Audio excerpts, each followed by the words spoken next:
Abrupt breaking through,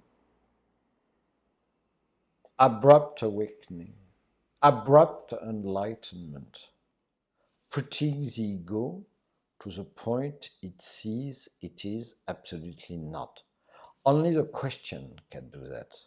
Only a question which pierces us like an arrow.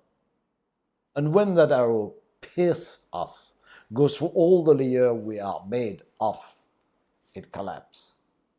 The question very likely will be metaphysical.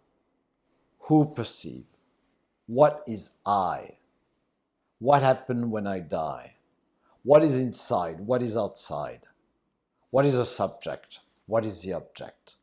What is the mechanism of duality? How do we maintain that illusion?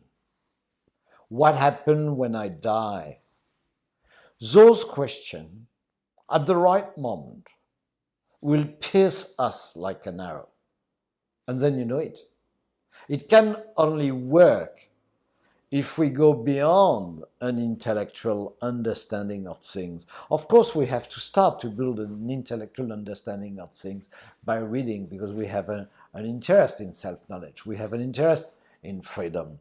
But those questions have to be really practical. They have to be like a sword piercing our layers, the layer we are made, the repressed layers on which we are constructed.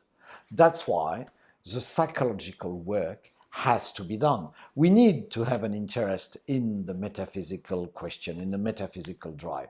But without the psychological work, it's very likely it will stay at the surface. And what allows us to dive in the psychological work is the crisis we create.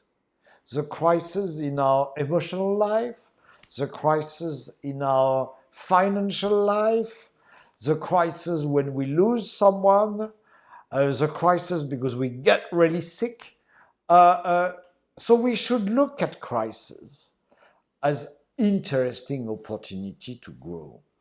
And when we are in the middle of a crisis, there is always a way out, because our consciousness is trapped in a jail of our identification, and the crisis is just shaking the prison we are in.